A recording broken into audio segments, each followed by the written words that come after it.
is you might actually, needs more food, is you might actually just teach that nose hold behavior, like the Malinois had, or like the Doberman. Because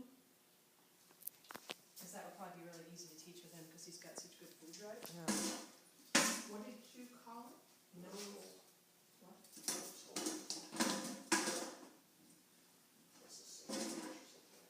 Yeah. Because this, see, any payment that I do now, I'm really sort of rewarding that. So,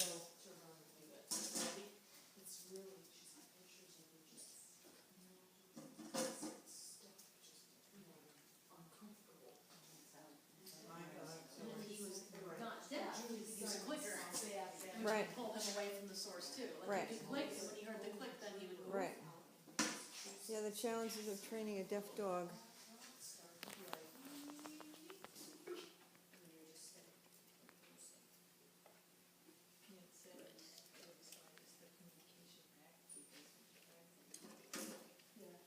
Yeah, and then, like a magnet.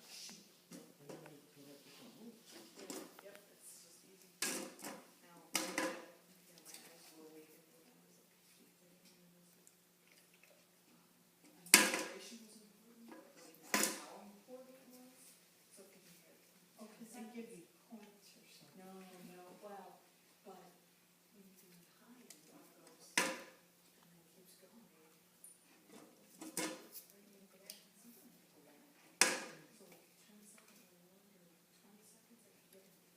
So what my criteria is, what I'm trying to do is get,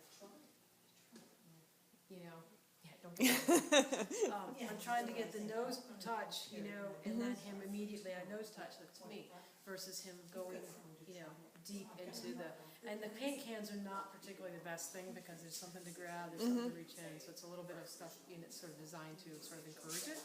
So, Would he benefit from the electric boxes perhaps? That's what I was going to ask. yes, Yeah. exactly. Something that's a little bit less encouraging to Yep, my mother's here, so I don't really care. this behavior.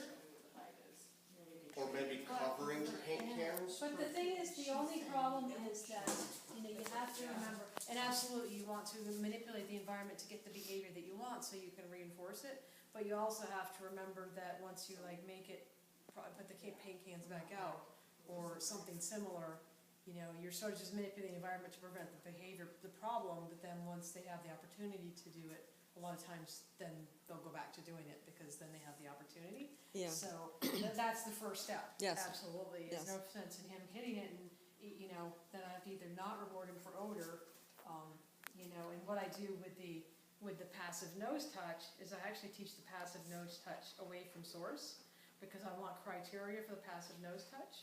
And if he's in odor and he's not correctly passively nose touching, then I need to withhold reward, and I don't want to do that.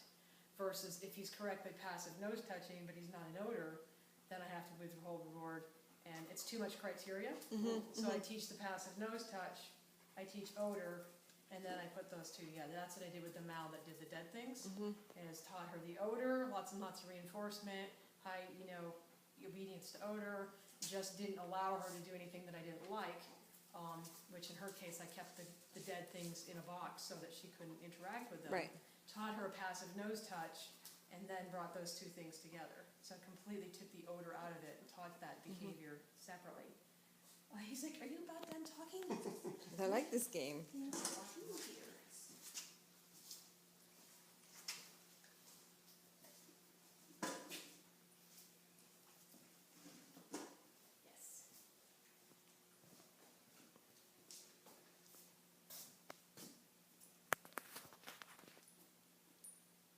It was excellent.